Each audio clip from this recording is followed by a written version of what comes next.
الرحیم سورہ آل عمران کی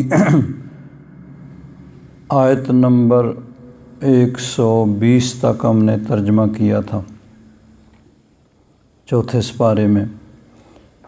اس سے آگے اب یہاں سے آگے جو ہے بنیادی طور پر غزوہ احد کی جو واقعات پیش آئے اور اس کے معاملات، اس کے متعلقہ چیزیں جو ہیں ان کو بیان کیا جائے گا۔ درمیان میں ضمناً پھر غزوہ بدر کا ذکر اور بہت سی ضروری چیزیں جو اس سے متعلقہ ہیں ان کا بیان ہوگا، لیکن بنیادی طور پر غزوہ احد کا ذکر ہے۔ ان آیات میں بھی اسی غزوہ احد کا ذکر ہے۔ اللہ تبارک و تعالیٰ نے ارشاد فرمایا وَإِذْ غَدَوْتَ، محبوب اس وقت کو یاد کرو جب آپ صبح چلے، من اہل کا، اپنے اہل سے، اپنے گھر والوں سے۔ غدا یغدو کا معنی ہوتا ہے صبح کے وقت نکلنا یا کوئی کام کرنا۔ تو حضور صبح کے وقت اپنے گھر سے نکلے تو بوّئ المؤمنین، بوّأ یبوّئ کا معنی ہوتا ہے کہیں کسی کو بٹھانا یا بسانا، رہائش اختیار کرنا۔ تو یہاں مراد ہے کہ صف بندی کر رہے تھے لشکر کی، حضور اپنے سپاہیوں کو ان کی جگہ پہ مقرر کر رہے تھے۔ تو بوّئ المؤمنین مقاعد للقتال، لڑائی کی جگہیں کہ تم نے یہاں کھڑے ہونا ہے، تم نے یہ کرنا ہے، تم نے یہ کرنا۔ واللہ سمیع علیم، اللہ تبارک و تعالیٰ سننے والا، جاننے والا ہے۔ اذ ہمت طائفتان منکم ان تفشلا، اس وقت کو یاد کرو جب ارادہ کیا، ہم یا ہم ارادہ کرنا، طائفتان منکم تم میں سے دو گروہوں نے یہ ارادہ کیا، ان تفشلا کہ وہ کمزوری کا مظاہرہ کریں، اور انہوں نے لشکر سے واپس جانے کا ارادہ کیا، دل میں یہ خیال آیا۔ واللہ ولیہما، اور اللہ تبارک و تعالیٰ ان کا ولی، ان کا مددگار، ان کا حامی۔ اللہ تبارک و تعالیٰ نے کرم کیا کہ وہ اس گناہ سے، یعنی جنگ سے بھاگنے اور بیٹھنے سے بچ گئے۔ وعلی اللہ فلیتوکل المؤمنون، اور اللہ تبارک و تعالیٰ پر ہی مومنوں کو توکل اور بھروسہ کرنا چاہیے۔ اب ان آیات میں غزوہ احد کے لیے نبی کریم صلی اللہ علیہ وسلم کا تشریف لے جانا، اس کا تذکرہ ہے۔ امام ابن کثیر فرماتے ہیں المراد بہذہ الواقعۃ یوم احد عند الجمہور، کہ یہ جس کا یہاں تذکرہ ہو رہا ہے کہ حضور صبح اپنے گھر سے تشریف لائے اور مجاہدین کی صف بندی کی،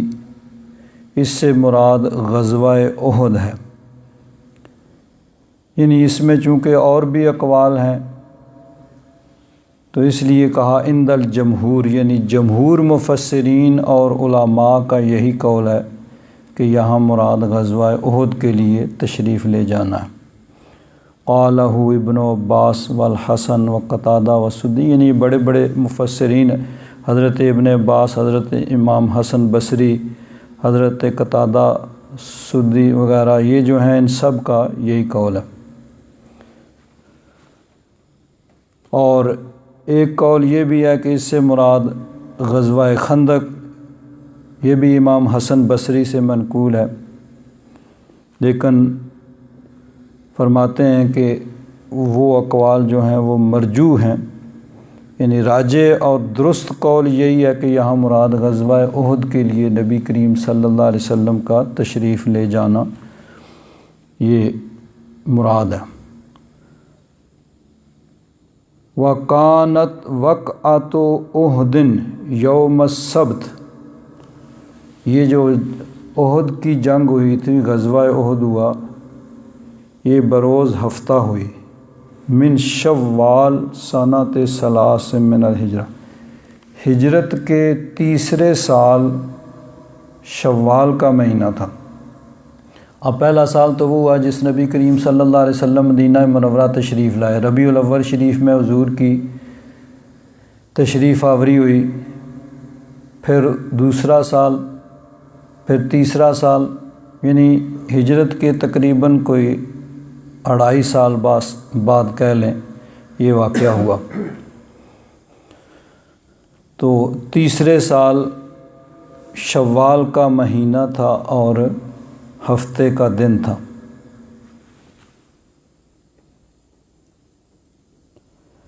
قال قتادۃ ل11 لیلۃ خلت من الشوال، یعنی شوال کی 11، اس میں مختلف اقوال ہیں، 7 شوال تھی یا 11 شوال تھی، بہرحال شوال کا مہینہ اور ہفتے کا دن یہ کنفرم ہے کہ جمعہ کی نماز پڑھ کے نبی کریم صلی اللہ علیہ وسلم مدینہ منورہ سے نکلے تھے، ہفتے کا دن تھا اور شوال کا مہینہ تھا۔ تاریخ میں آگے پھر 7 یا 11 یا مختلف اقوال ہیں۔ ایک قول یہ ہے کہ 15 شوال تھی۔ اب اس کا آگے سبب بیان کرتے ہیں، وَكَانَ سَبَبُهَا، اس غزوہ احد کا جو بڑا سبب کیا بنا، ان المشرکین حین قتل من قتل من اشرافہم یوم بدر، بدر کی جو لڑائی ہوئی تھی غزوہ بدر وہ 2 ہجری میں ہوا اور رمضان شریف کا مہینہ تھا، یعنی حضور نبی کریم صلی اللہ علیہ وسلم کی ہجرت کے تقریباً 1.5 سال بعد غزوہ بدر ہوا اور اس کے 1 سال بعد پھر غزوہ احد ہوا۔ تو غزوہ بدر میں کیا مسلمانوں کی تعداد 313 تھی اور وہ نہتے تھے، خالی ہاتھ تھے، جنگ کے ارادے سے نکلے ہی نہیں تھے، اور ادھر سے کافر تیار ہو کر باقاعدہ جنگ کے ارادے سے مسلح ہو کر، اور 1000 یعنی 3 گنا سے بھی بڑا لشکر، ادھر 313 اور نہتے خالی ہاتھ، اور ادھر 1000 کا لشکر مسلح جو باقاعدہ جنگ کے ارادے سے نکلے ہیں۔ تو اب بدر کے میدان میں اللہ تبارک و تعالیٰ نے مسلمانوں کو فتح عطا فرمائی، 70 کافر قتل ہوئے اور 70 گرفتار ہوئے، باقی جو ہے بھاگ گئے۔ تو بڑی ان کی رسوائی ہوئی، اور اس کا سبب کیا بنا تھا بدر کا کہ ایک قافلہ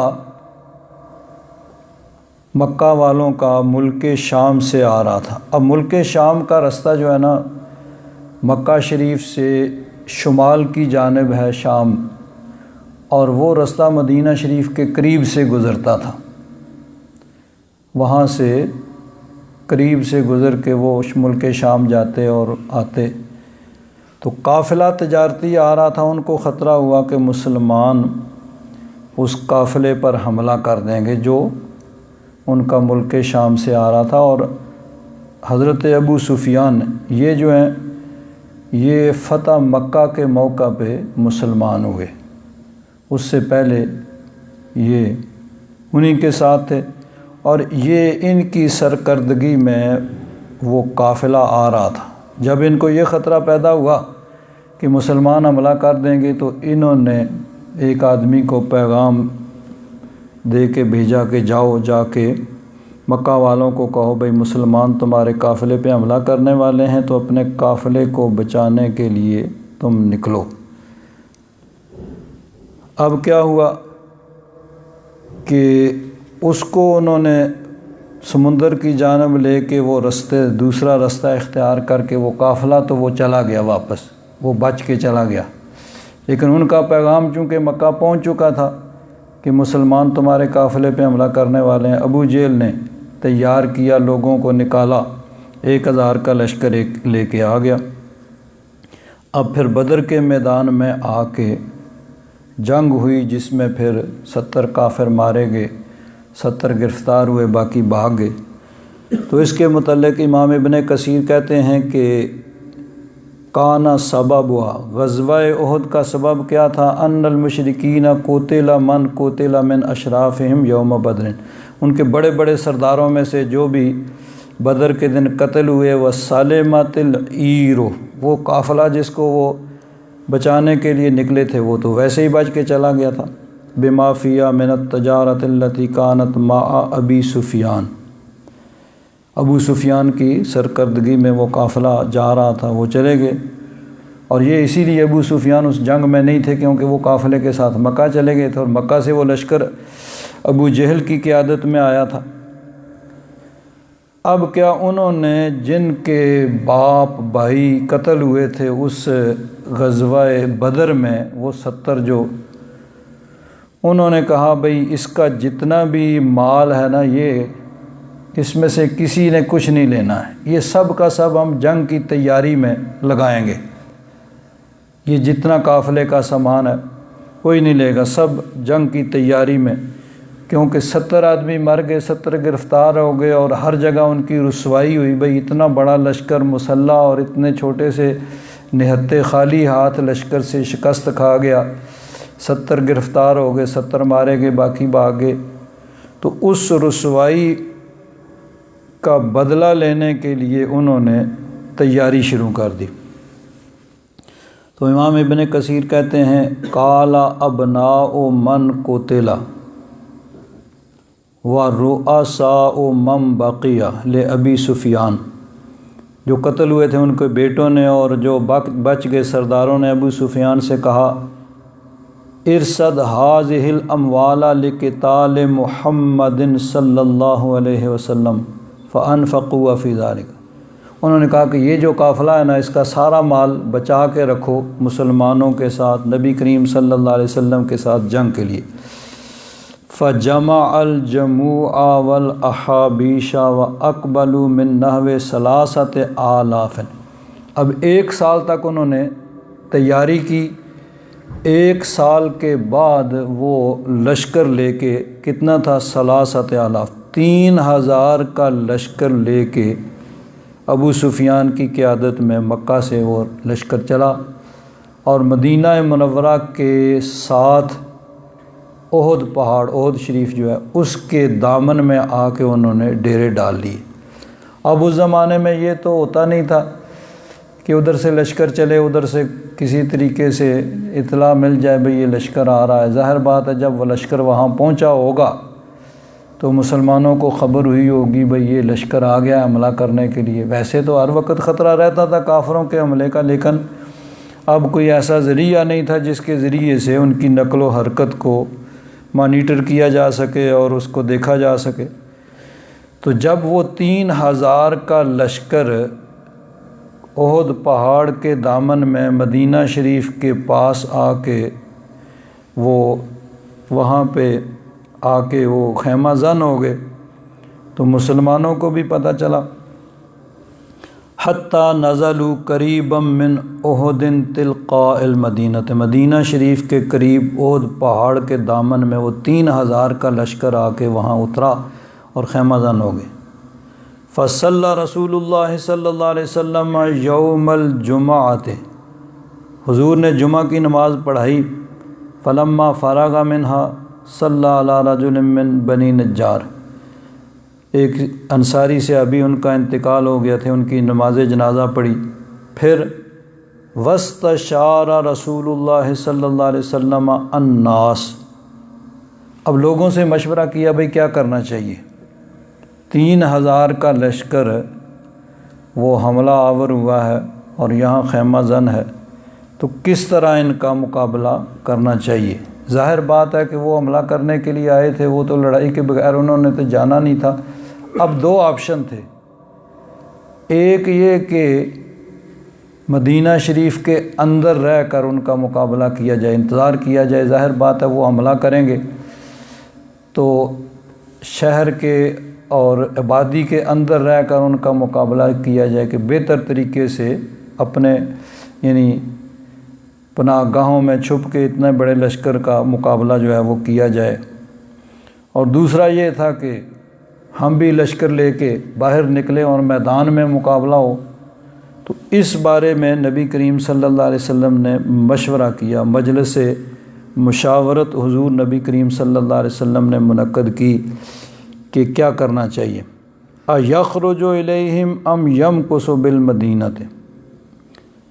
کہ باہر نکل کے ان کے ساتھ میدان جنگ میں مقابلہ کیا جائے یا مدینہ شریف میں رہ کے مقابلہ کیا جائے۔ اب اس میں حضور نے تمام بڑے بڑے جو بزرگ صحابہ تھے ان کو مجلس مشاورت میں بلایا تھا، اور عبداللہ بن ابی یہ رئیس المنافقین تھا۔ بظاہر اس نے اوپر سے کلمہ پڑھا ہوا تھا، اندر سے یہ منافق تھا اور یہ دشمن تھا،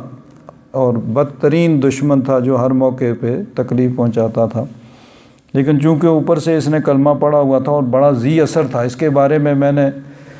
پہلے کسی موقع پہ بیان کیا تھا کہ یہ مدینہ شریف کے بڑا ایک سیاسی لیڈر تھا، اور اس نے لوگوں کو اس بات پہ تیار کر لیا تھا کہ اس کو مدینہ شریف کا بادشاہ تسلیم کر لیا جائے۔ اوس اور خزرج دونوں قبیلے تیار ہو گئے تھے، اور ایک سونار کے پاس سونے کا تاج تیار ہو رہا تھا کہ اس کی تاج پوشی کی جائے اور اس کو بادشاہ تسلیم کر لیا جائے۔ یعنی اس طرح سیاسی جوڑ توڑ ادھر ادھر ملا کے ادھر کو یہ ساری یعنی جس طرح سیاسی لوگ سیاسی جوڑ توڑ کرتے ہیں سب کچھ کر کے اس نے، حالانکہ اوس اور خزرج آپس میں ایک دوسرے کے دشمن تھے، ان میں بڑی 100 سال تک لڑائیاں چلتی رہی، لیکن اس کا تعلق جو ہے وہ قبیلہ خزرج سے تھا، تو دوسرا اوس، اس نے سب کو تیار کر لیا بھائی ٹھیک ہے اس کو بادشاہ تسلیم کر لو۔ ابھی اس کی تاج پوشی نہیں ہوئی کہ مدینہ شریف سے کچھ لوگ مکہ شریف گئے، حج کے موقع پہ حضور سے ملاقات ہوئی، وہ لوگ مسلمان ہو گئے، اگلے سال اور زیادہ گئے، انہوں نے حضور کو دعوت دی، نبی کریم صلی اللہ علیہ وسلم مدینہ منورہ تشریف لے آئے۔ اب حضور کی تشریف آوری سے صورتحال بدل گئی، ایک اسلامی ریاست وجود میں آ گئی، نبی کریم صلی اللہ علیہ وسلم اس کے سربراہ، تو اس کا وہ جو پروگرام تھا، جو پلاننگ تھی، وہ دھری کی دھری رہ گئی۔ اس کو بڑا دکھ تھا کہ سب لوگوں کو میں نے تیار کر لیا تھا اور یہ سب مجھے بادشاہ ماننے کے لیے تیار تھے، اور حضور کی تشریف آوری سے میری ساری امیدیں خاک میں مل گئیں۔ تو پہلے تو یہ کھلا یعنی مخالف اور کافر تھا، لیکن غزوہ احد کے بعد جب اس نے مسلمانوں کی فتح دیکھی تو پھر یہ اوپر سے کلمہ پڑھ کے مسلمان ہو گیا، لیکن اندر سے اسی طرح رہا اور مخالف اور دشمن رہا۔ تو حضور نبی کریم صلی اللہ علیہ وسلم نے اس مشاورت، چونکہ اوپر سے کلمہ پڑھتا تھا تو بڑا ذی اثر تھا، اس کے بڑے یعنی اثرات تھے لوگوں میں، اس کو بھی مشورے کے لیے بلایا۔ تو عبداللہ بن ابی نے یہ مشورہ دیا کہ مدینہ شریف کے اندر رہ کر مقابلہ کیا جائے۔ اب اس کے اندر کیا تھا، اس نے کیا کرنا تھا، یہ تو اللہ تعالیٰ جانتا ہے، بہرحال مشورہ اس کا یہ تھا، اور اس کا مطلب بھی یہی تھا کہ جب وہ یہاں آئیں گے تو پھر بہتر طریقے سے ہم ان کا مقابلہ کر سکیں گے، اور گھروں کے اوپر سے عورتیں اور بچے بھی پتھراؤ ان پہ کر سکیں گے وغیرہ وغیرہ۔ اور خود نبی کریم صلی اللہ علیہ وسلم کا ارادہ مبارکہ بھی یہی تھا کہ حالات کے مطابق بہتر یہ ہے کہ ہم شہر کے اندر رہ کر ان کا مقابلہ کریں، حضور کی بھی یہی رائے تھی۔ لیکن بعض نوجوان، ظاہر بات ہے نوجوان جذباتی ہوتے ہیں، جتنا آدمی عمر رسیدہ ہوتا جاتا ہے تو پھر وہ مختلف طریقے سے سوچتے ہیں۔ ہمارے والد گرامی فوج میں تھے تو وہ کہتے تھے کہ انگریز کسی کو میجر اس وقت بنایا کرتے تھے جب وہ بوڑھا ہو جاتا تھا، کیونکہ وہ زیادہ سکیمر ہوتا تھا۔ تو جیسے جیسے آدمی عمر رسیدہ ہوتا ہے پھر وہ مختلف چیزوں کو سوچتا ہے، اور نوجوان جو ہوتے ہیں وہ صرف جذباتی ہوتے ہیں، ہر چیز کو جذباتی انداز میں دیکھتے ہیں، بعد میں پھر سوچتے ہیں بھئی ایسے نہیں ایسے کر لیتے تو بہتر ہوتا۔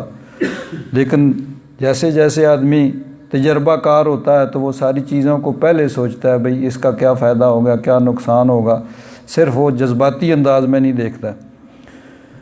تو نبی کریم صلی اللہ علیہ وسلم اور جو بزرگ صحابہ کرام تھے ان کی رائے یہی تھی کہ ہمیں شہر کے اندر رہ کر مقابلہ کرنا چاہیے، اتنا بڑا لشکر ہے، ہماری تعداد تھوڑی ہے۔ لیکن نوجوان جو تھے انہوں نے جذباتی اور جوشیلے انداز میں کہا، اور کچھ بہت سے ایسے نوجوان بھی تھے جو بدر کی جنگ میں نہیں شریک ہو سکے تھے، تو انہوں نے عرض کیا حضور ہمیں تو باہر نکل کر میدان میں جا کر وہاں احد کے دامن میں جا کر ان کا مقابلہ کرنا چاہیے۔ عبداللہ بن ابی نے شہر کے اندر رہ کر جنگ کرنے کا مشورہ دیا۔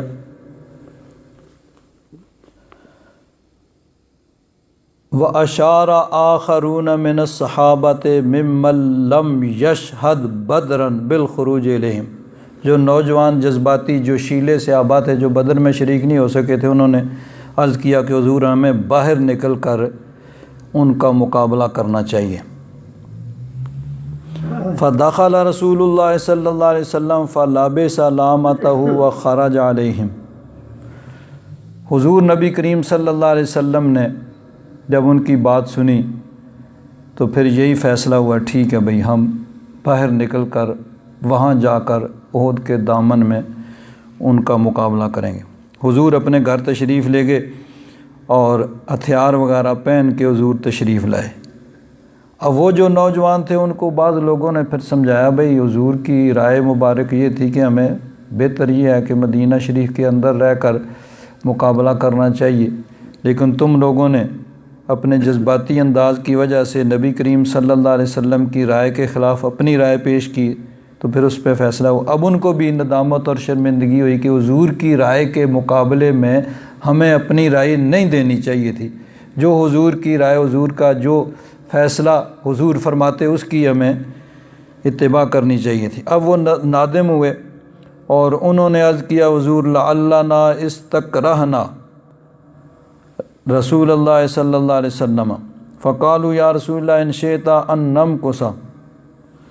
پھر انہوں نے عرض کیا حضور جیسے فرمائیں، اگر آپ فرمائیں تو ہم شہر کے اندر رہ کر مقابلہ کرتے ہیں۔ لیکن نبی کریم صلی اللہ علیہ وسلم نے ارشاد فرمایا ما ینبغی لنبی اذا لبس لامتہ ان یرجع حتی یحکم له، حضور نے فرمایا کہ نبی، اللہ کا نبی جب ایک دفعہ ہتھیار پہن لیتا ہے تو پھر وہ جنگ کے بغیر ان کو اتارتا نہیں، فیصلہ ہو جائے۔ تو اب چونکہ ایک فیصلہ ہو چکا ہے اور میں نے ہتھیار باندھ لیے ہیں تو اب پھر وہی فیصلہ ہوگا۔ فَصَارَ فِي أَلْفٍ مِّنْ أَصْحَابِهِ، حضور 1000 صحابہ کرام کو لے کر، یعنی 1000 کا لشکر لے کر نکلے، ادھر 3000 اور ادھر 1000، اور 1000 میں عبداللہ بن ابی اور اس کے 300 ساتھی بھی تھے، یعنی 300 اس کے ساتھی اس کے ساتھ تھے، یہ 1000 کا لشکر نکلا۔ اب وہ پہلے میں نے کیا نا کہ عبداللہ بن ابی نے کہا تھا کہ شہر کے اندر رہ کر مقابلہ کرنا چاہیے، اب اس کے پیچھے اس کی کیا پلاننگ تھی یہ تو اس کا کہیں ذکر نہیں، اللہ تعالیٰ جانتا ہے۔ لیکن اب وہ پہلے نکلا 300 آدمی ساتھ لے کے، 1000 ٹوٹل میں سے 300 اس کے ساتھی، تو رستے میں جا کے اس نے کہا بھئی یہ کوئی جنگ تو نہیں ہے نا، ادھر اتنا بڑا لشکر اور ادھر یہ 1000 وہ 3000، تو یہ تو موت کے منہ میں جانے والی بات ہے۔ لو نعلم قتالا لاتبعناکم، اس نے کہا کہ اگر ہمیں یہ نظر آتا کہ کوئی لڑائی ہو گئی پھر تو ہم جاتے، یہ تو موت کے منہ میں جانے والی بات ہے۔ اب وہ اپنے 300 ساتھیوں کو لے کے رستے سے لوٹ آیا۔ اب ہر آدمی سمجھ سکتا ہے کہ 3000 کے مقابلے میں 1000 کا لشکر، اور پھر 1000 میں سے بھی عین جنگ کے موقع پہ 300 جو ہیں وہ لوٹ جائیں، تو باقیوں کا مورال کتنا وہ پھر ڈاؤن ہوگا اور کتنے یعنی ان کے دلوں میں خیالات آئیں گے، اس سے کتنا فرق پڑ سکتا ہے کہ پہلے ہی ان سے 1/3 لشکر اور اس میں 300 آدمی یکدم جو ہیں عین موقع پہ وہ وہاں سے لوٹ جائیں، تو باقیوں کے پھر ان کے بھی کتنا فرق پڑے گا۔ لیکن بہرحال تو رجع عبداللہ ابن ابی فی ثلث الجیش مغضبا لکونہ لم یرجع الی قولہ، وہ بظاہر اس نے یہ کہا بھئی ہماری بات نہیں مانے گی، جو کچھ بھی ہوتا ہے لوگ کہتے ہیں میری گل نہیں منی، بس باقی بات تو ساری ٹھیک ہے، میری گل نہیں منی، تو یہ کہہ کہ وہ ہماری بات نہیں مانی گئی، 300 آدمیوں کو لے کے وہ لوٹ گیا اور کہا لو نعلم اليوم قتالا لاتبعناکم، آج اگر ہمیں کوئی لڑائی ہوتی نظر آتی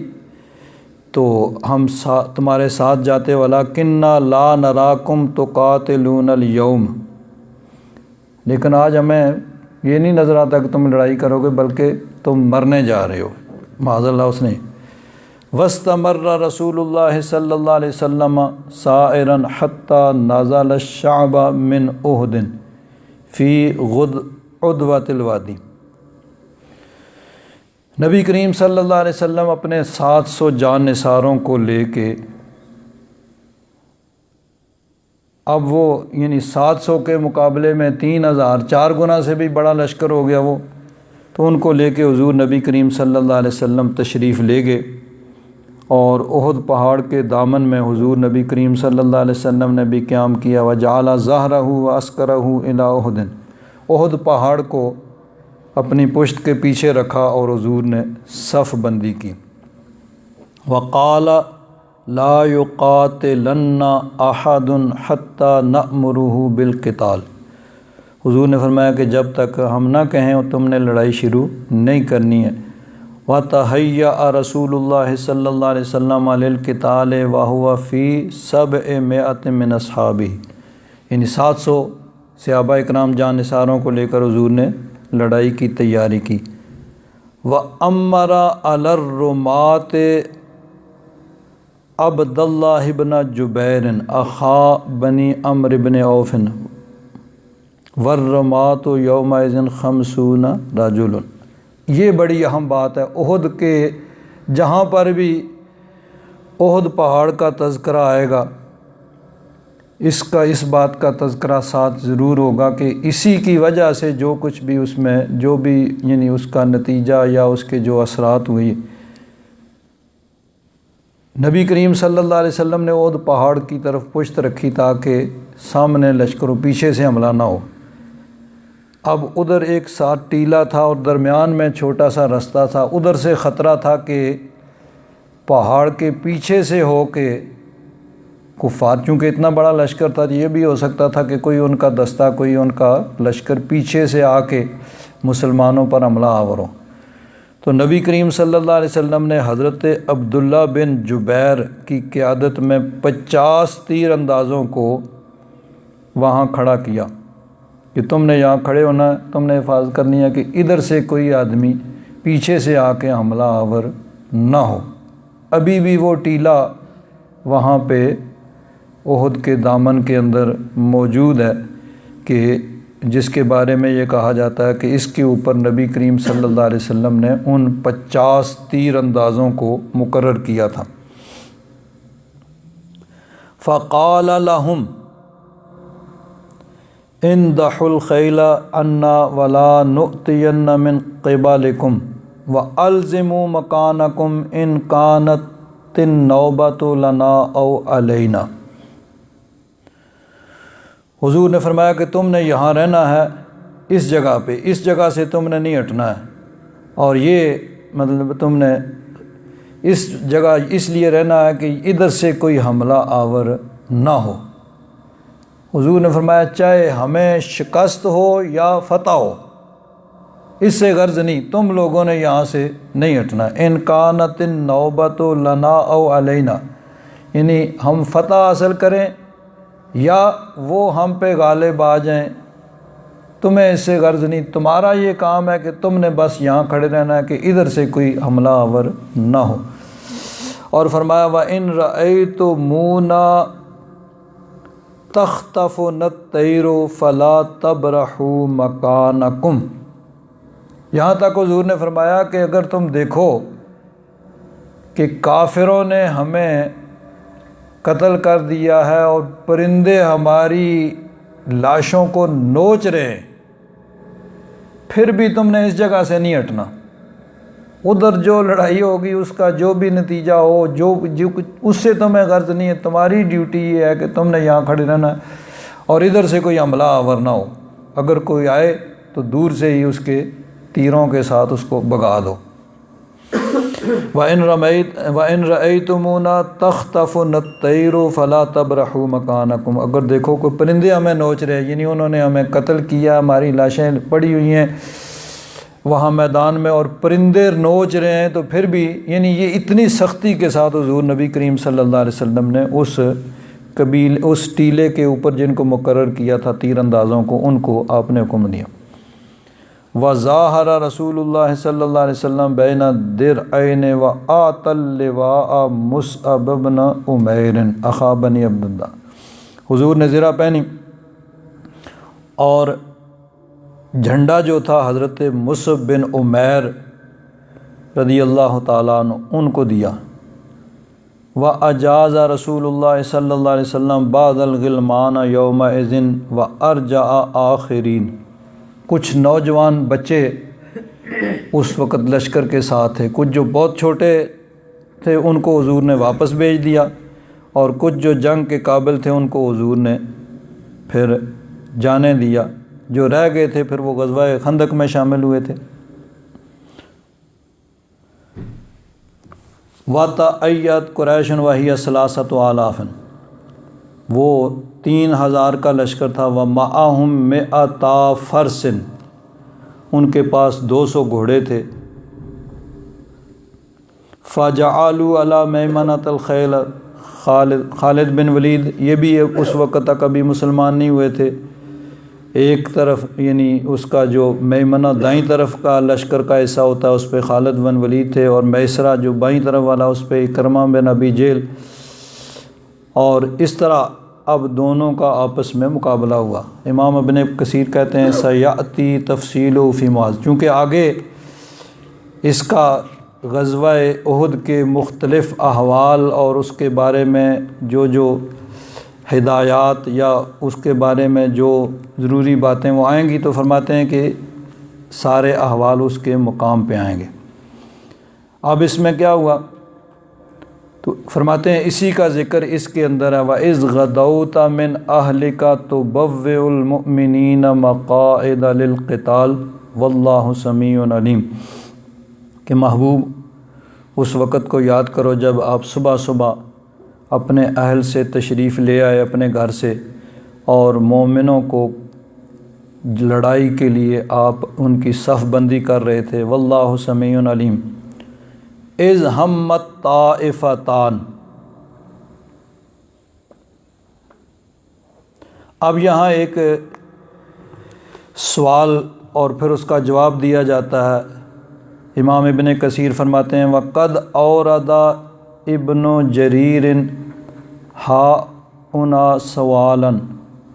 یہاں ایک سوال یعنی کیا ہے، کیف تقولون ان النبی صلی اللہ علیہ وسلم سار الی احد یوم الجمعۃ بعد الصلاۃ وقد قال تعالی وَإِذْ غَدَوْتَ مِنْ أَهْلِكَ تُبَوِّئُ الْمُؤْمِنِينَ مَقَاعِدَ لِلْقِتَالِ، یعنی سوال یہ ہے کہ حضور نبی کریم صلی اللہ علیہ وسلم یعنی جو حدیث پاک میں ہے کہ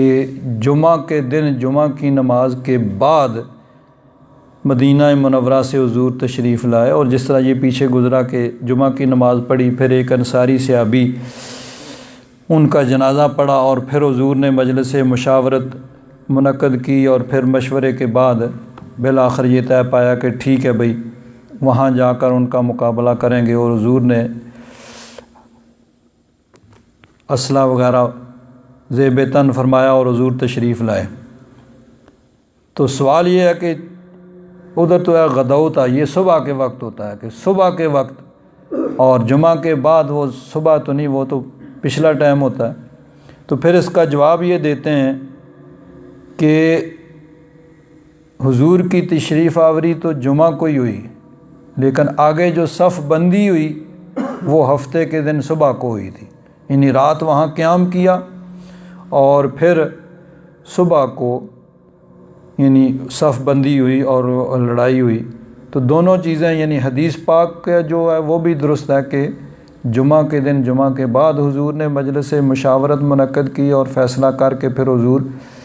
تشریف لے گئے صحابہ اکرام کو 1000 یعنی لشکر لے کے، پھر 300 عبداللہ بن ابی رستے سے اپنے ساتھیوں کو لے کے واپس چلا گیا،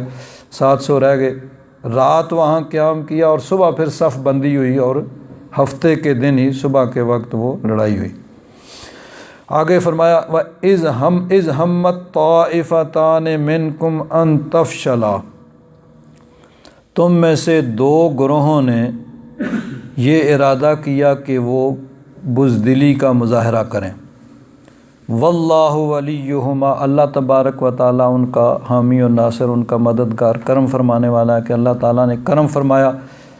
اور اس کی یہی وجہ ہوئی کہ جب وہ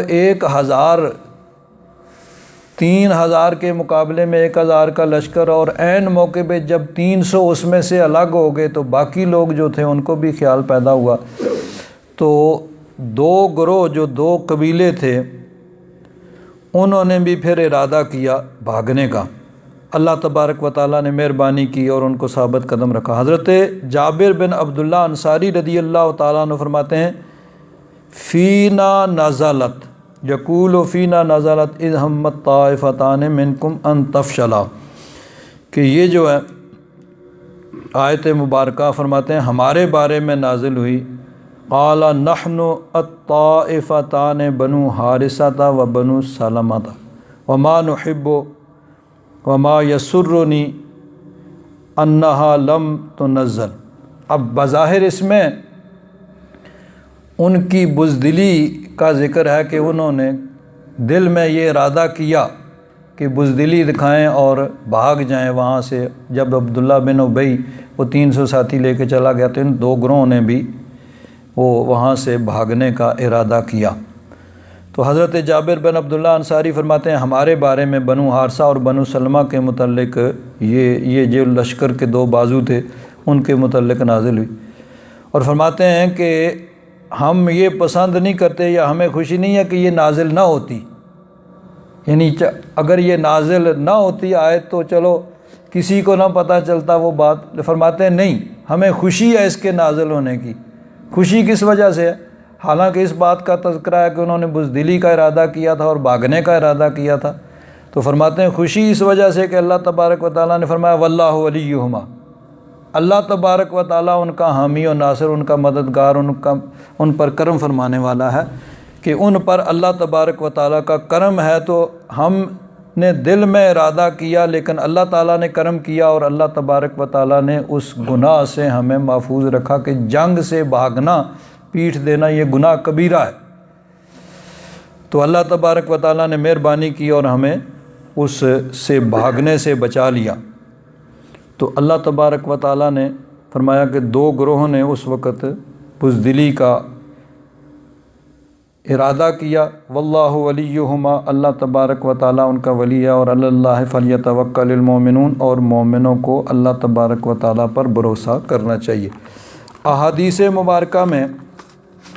غزوہ احد کا مفصل تذکرہ ہے اور محدثین کرام نے ابواب قائم کیے اور اس میں احادیث کا ذکر کیا۔ ایک حدیث پاک بخاری شریف کے حوالے سے حضرت براء ابن عازب رضی اللہ تعالیٰ عنہ فرماتے ہیں لقین المشرکین یومئذ، اس دن یعنی غزوہ احد میں، یہ پورا ایک باب ہے کتاب المغازی کے اندر جس میں احد کے متعلقہ احادیث جو ہیں وہ روایت کی گئی ہیں۔ تو فرماتے ہیں کہ مشرکوں سے ہمارا مقابلہ ہوا، اجلس النبی صلی اللہ علیہ وسلم جیشا من الرمات، تیر اندازوں کا ایک دستہ حضور نے مقرر کیا، وَأَمَّرَ عَلَيْهِمْ عَبْدَ اللَّهِ، حضرت عبداللہ بن جبیر کو ان پر مقرر کیا، وقال لا تبرحوا ان رأیتمونا ظہرنا علیہم فلا تبرحوا وان رأیتموہم ظہروا علینا فلا تعینونا، کہ حضور نے فرمایا کہ ان تیر اندازوں کو جن پہ حضرت عبداللہ بن جبیر کو امیر ان کا مقرر کیا تھا کہ تم لوگوں نے یہاں رہنا ہے، تم نے یہاں سے نہیں ہٹنا ہے، ان رأیتمونا ظہرنا علیہم، چاہے تم یہ دیکھو کہ ہم نے ان پہ غلبہ حاصل کر لیا ہے پھر بھی نہیں ہٹو گے، اور اگر یہ دیکھو کہ انہوں نے ہم پر غلبہ حاصل کر لیا ہے فلا تعینونا، ہماری مدد کے لیے تم نے نہیں آنا ہے، تمہاری ڈیوٹی بس یہ ہے۔ اور دیگر روایات جو یہاں انہی حدیث مبارکہ کی شرح کرنے والوں نے لکھی ہیں، جس طرح وہ ابن کثیر کے حوالے سے بھی ہے کہ نبی کریم صلی اللہ علیہ وسلم نے فرمایا کہ اگر تم یہ دیکھو کہ پرندے ہمیں نوچ رہے ہیں، یعنی کافروں نے ہمیں قتل کر دیا اور ہماری لاشیں میدان میں پڑی ہوئی ہیں اور پرندے نوچ رہے ہیں، پھر بھی تم نے یہاں سے نہیں ہٹنا۔ اور اسی طرح مختلف روایات میں مختلف الفاظ، مطلب یہی تھا کہ ان کو سختی سے تاکید کی کہ تم نے یہاں سے نہیں ہٹنا۔ فلما لقینا، حضرت براء ابن عازب فرماتے ہیں جب ہمارا مقابلہ ہوا ان سے، حاربوا، مسلمانوں نے اس بہادری اور بے جگری سے ان کا مقابلہ کیا، ایسا حملہ کیا کہ کافروں کے پاؤں اکھڑ گئے، تو وہ بھاگے، حتیٰ رأیت النساء یشتددن فی الجبل رفعن عن سوقہن قد بدت خلاخلہن۔ تو مسلمان، چونکہ اس وقت کافر اپنے ساتھ عورتیں بھی لے کے آئے تھے اور وہ ان کے گا کے اور مختلف طریقوں سے ان کے دلوں کو بڑھاتی تھیں اور ان کا جوش کا، وہ انتقام کا جوش جو تھا اس کو ابارتی تھیں کہ تمہارے باپ کو انہوں نے قتل کر دیا، تمہارے بھائی کو قتل کر دیا، تمہارے رشتہ دار کو قتل کر دیا، عرب کے اندر تمہاری بڑی رسوائی ہوگی، تو اب تم بدلہ لو تاکہ تمہاری وہ ذلت و رسوائی ختم ہو اور تمہارے جو یہاں پہ بھائی باپ اور بزرگ جو قتل ہوئے ہیں ان کا قتل کا بدلہ ہو سکے۔ تو جب مسلمانوں نے حملہ کیا تو وہ ایسا حملہ کیا کہ حالانکہ یہ 700 اور ادھر 3000 یعنی 4 گنا سے بھی زیادہ، لیکن وہ مسلمانوں کے حملے کی تاب نہ لاتے ہوئے ان کے پاؤں اکھڑ گئے، ان کی عورتیں وہ بھاگ رہی ہیں وہاں پہ پہاڑ کے اندر، اور وہ اپنے کپڑے اوپر اٹھا کے، یعنی وہ اپنے ٹانگیں اور اسی طرح ان کی پازیبیں نظر آ رہی۔ فَأَخَذُوا يَقُولُونَ الْغَنِيمَةُ الْغَنِيمَةُ، اب مسلمانوں نے جب دیکھا کہ کافر بھاگ رہے ہیں تو ان کا چھوڑا ہوا مال یعنی مال غنیمت کو اکٹھا کرنا شروع کر لیا۔ فقال عبداللہ ابن جبیر، اب وہ جو لوگ 50 حضور نے مقرر کیے تھے، اتنی سختی سے تاکید کی تھی، اب انہوں نے آپس میں سوچا کہ اب یہاں کھڑے ہونے کا کوئی مقصد ہی نہیں ہے، کافر تو بھاگ گئے، جنگ تو ختم ہو گئی، تو اب ہمیں یہاں کھڑے ہونے کی ضرورت نہیں ہے، جو حضور نے فرمایا تھا وہ بات پوری ہوگی، یعنی یہ ان کا اجتہاد تھا۔ حضرت عبداللہ بن جبیر نے ان سے کہا، بھائی دیکھو نبی کریم صلی اللہ علیہ وسلم نے حکم دیا تھا کہ تم نے یہاں سے نہیں ہٹنا ہے، لیکن ان کا اپنا ایک اجتہاد تھا، بھائی وہ تو تھا نا لڑائی کی صورت میں کہ وہ غالب ہوں یا ہم غالب ہوں، بہرحال تم نے نہیں ہٹنا، اب تو لڑائی ختم ہو گئی۔ تو یہ یعنی ہوتا ہے کہ اس طرح اجتہادی ایک ہی بات ہوتی ہے لیکن اس میں اس کے مفہوم نکالنے میں آگے رائے مختلف ہو جاتی ہے، اسی کو فروعی اختلافات کہا جاتا ہے۔ اجتہادی اختلاف جو ہوتا ہے اسی وجہ سے ہوتا ہے کہ حضرت عبداللہ بن جبیر تو اسی بات پہ قائم تھے کہ حضور نے فرمایا بھائی نہیں ہٹنا ہے، اس لیے ہم یہاں کھڑے رہیں گے، اور بات ان کی درست تھی، لیکن دوسروں نے اپنے طور پر اجتہاد کیا کہ وہ تو صرف جنگ کی حالت تک تھا، اب تو جنگ ختم ہی ہو چکی، تو اس لیے حضور کے اس فرمان کا اب یہ مطلب نہیں تھا کہ ہم نے قیامت تک یہاں کھڑے رہنا، مقصد تو یہ تھا کہ جنگ جب تک ہے تو پیچھے سے خطرہ ہے کہ تم نے، لیکن وہ ایک اجتہادی غلطی ہوئی۔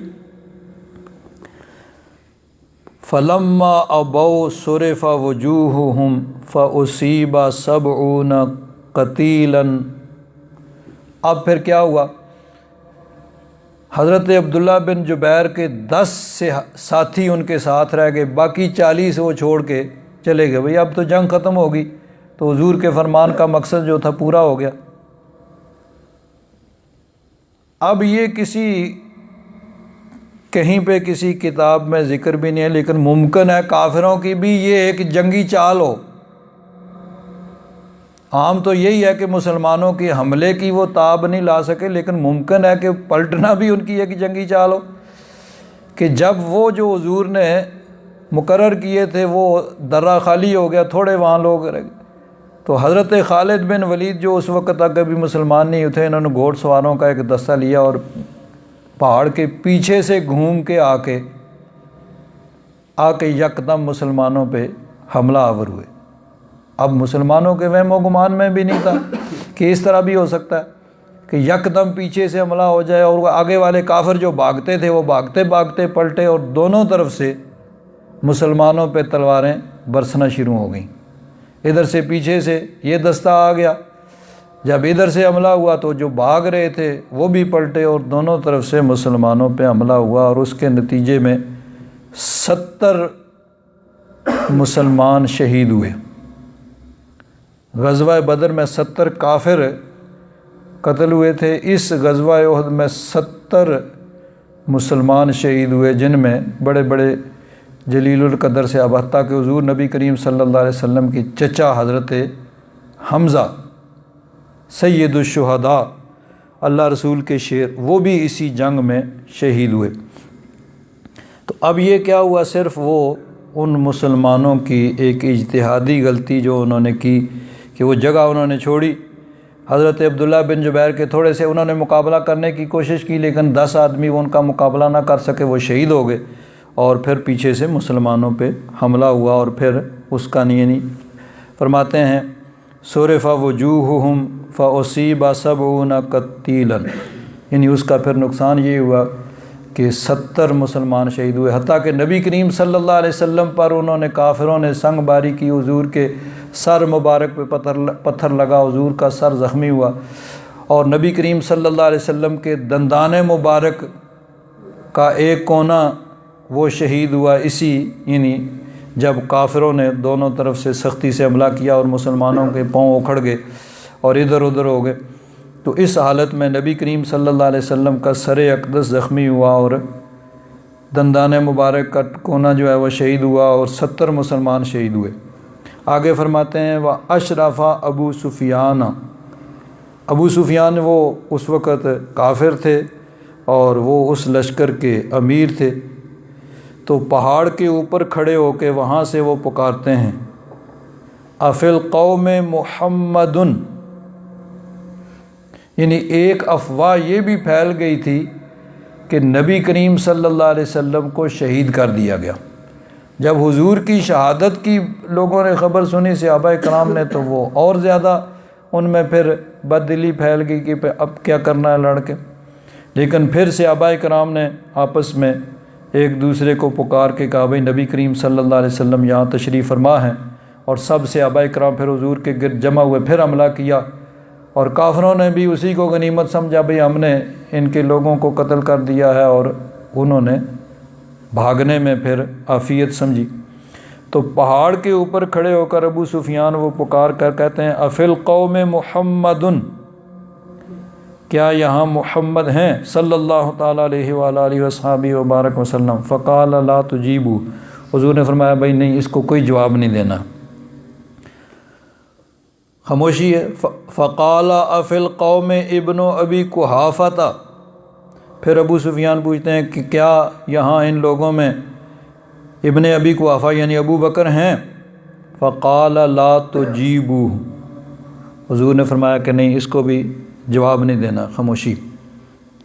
فقال اَفِي الْقَوْمِ ابن الخطاب، پھر ابو سفیان کہتے ہیں کہ کیا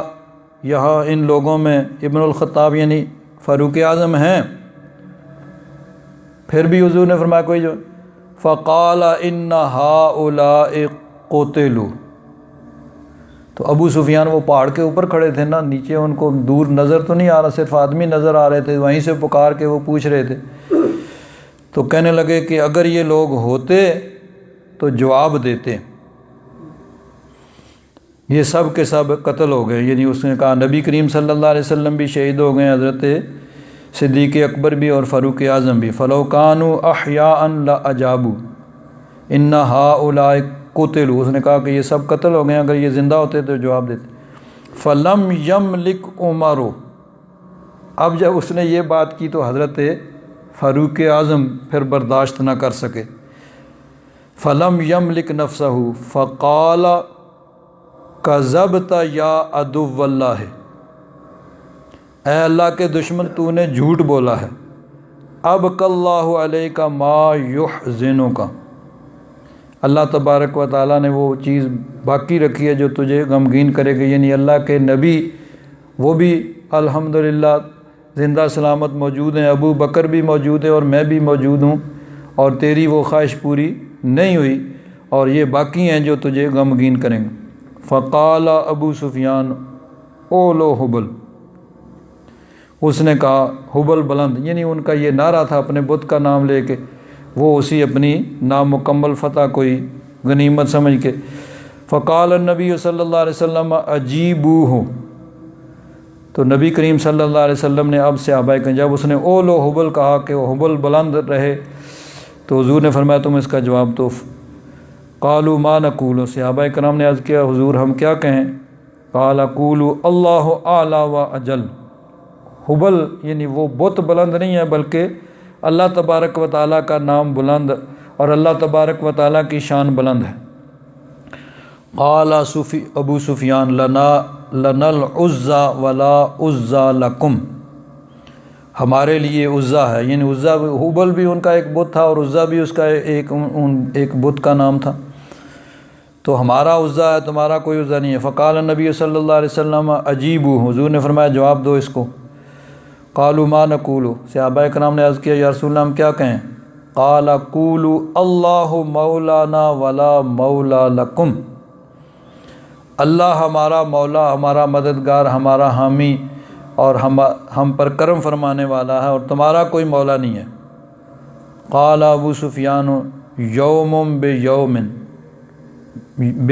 بدر، یعنی بدر کے دن کا آج مقابلہ ہو گیا کہ وہ جس مقصد کے لیے آئے تھے اس نے کہا کہ ہمارا مقصد پورا ہو گیا کہ ہمارے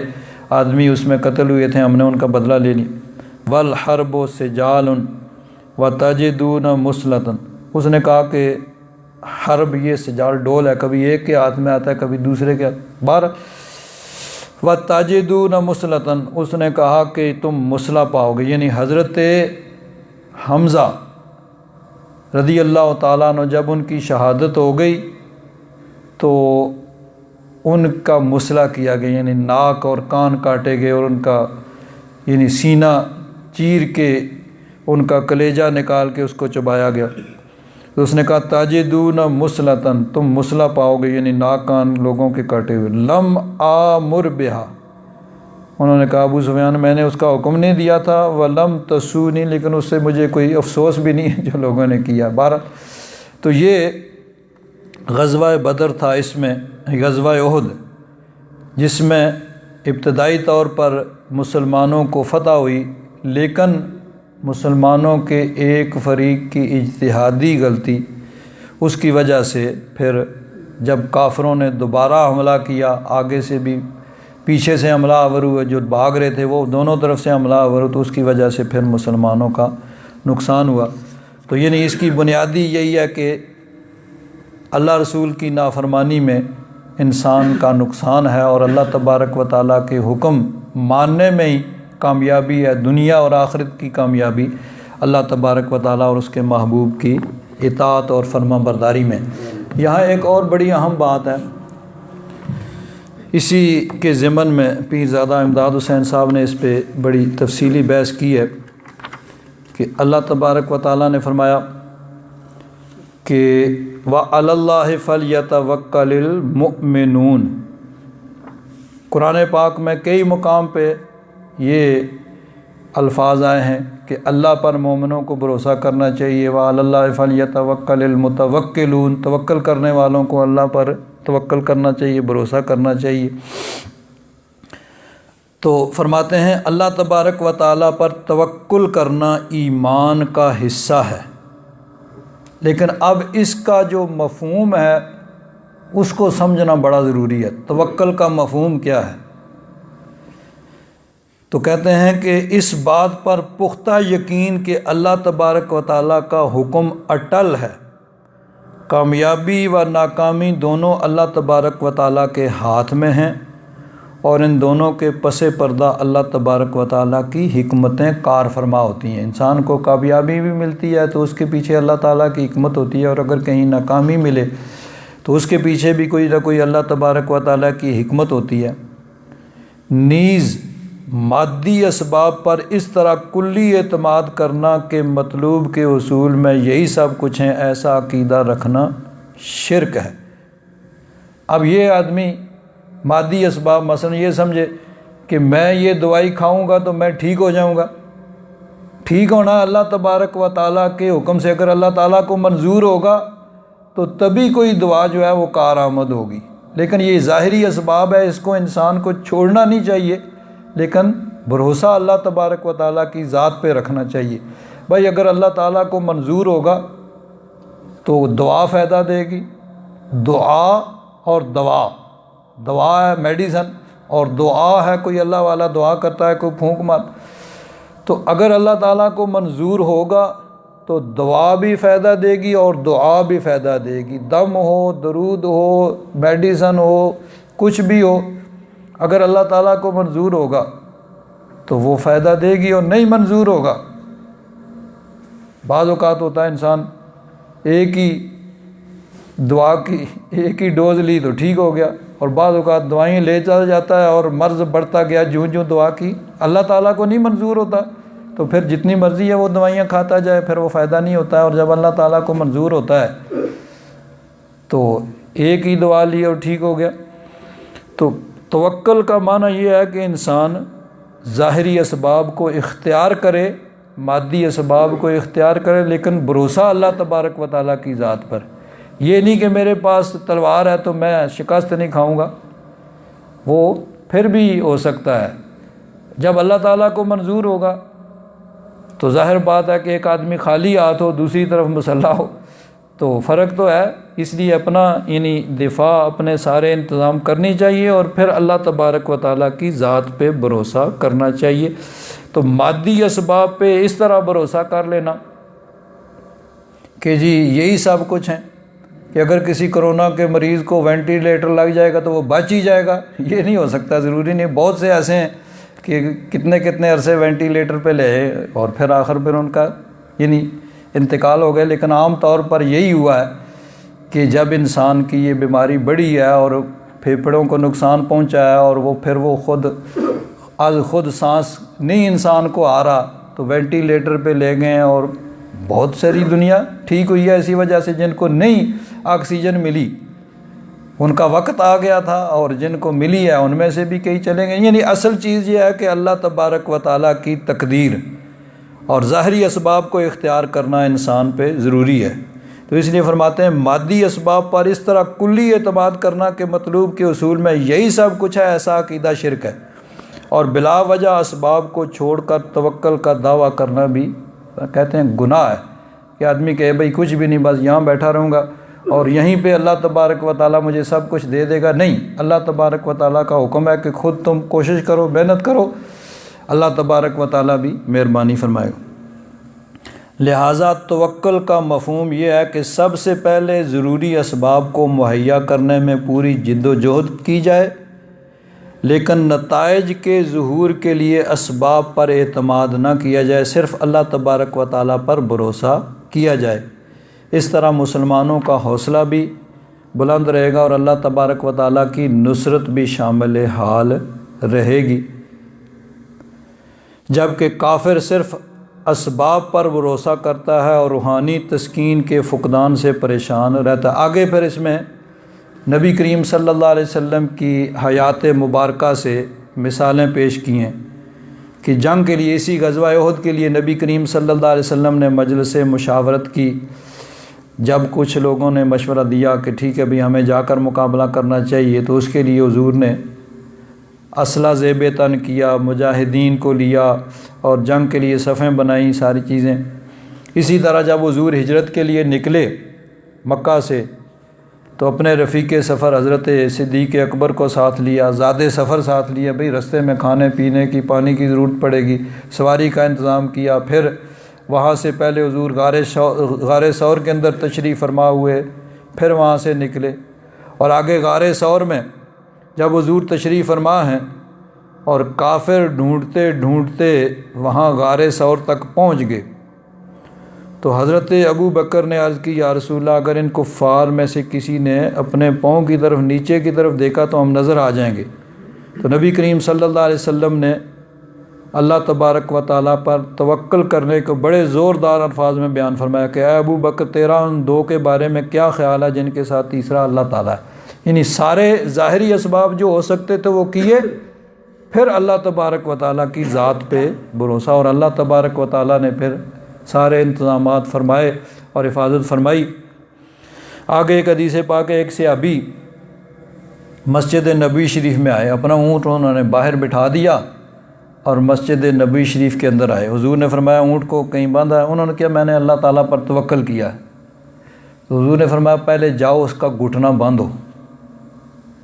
اونٹ کا جب گھٹنا باندھ دیا جاتا ہے تو اب وہ اٹھ نہیں سکتا، وہ کہیں جا نہیں سکتا ہے، تو اگر گھٹنا نہیں باندھا تو اٹھ کے چل پڑے گا تو کہیں چلا جائے گا۔ تو انہوں نے کہا میں نے اللہ تعالیٰ پر توکل کیا ہے۔ حضور نے فرمایا اعقنھا، پہلے اس کا گھٹنا باندھو پھر اللہ تبارک و تعالیٰ پر توکل کرو۔ تو یہ چیز یعنی ظاہری اسباب کو اختیار کرنا، لیکن یہ ہے کہ یہ ضروری نہیں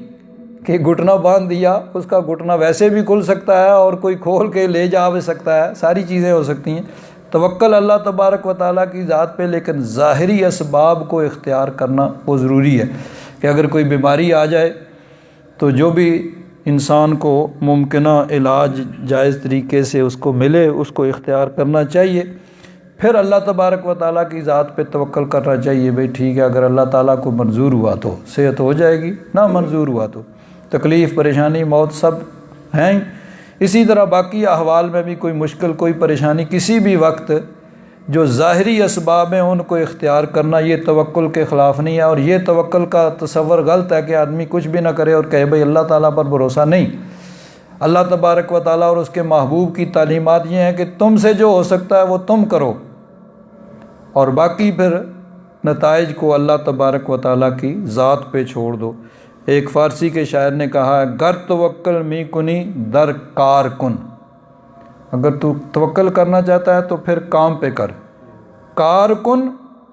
پس تکیہ بر جبار کن، اپنا جو تم سے ہو سکتا ہے وہ کرو، پھر اللہ تبارک و تعالیٰ کی ذات پہ توکل اور بھروسہ کرو۔ یہ صحیح مفہوم ہے توکل کا۔ اللہ تبارک و تعالیٰ اپنا فضل اور کرم فرمائے۔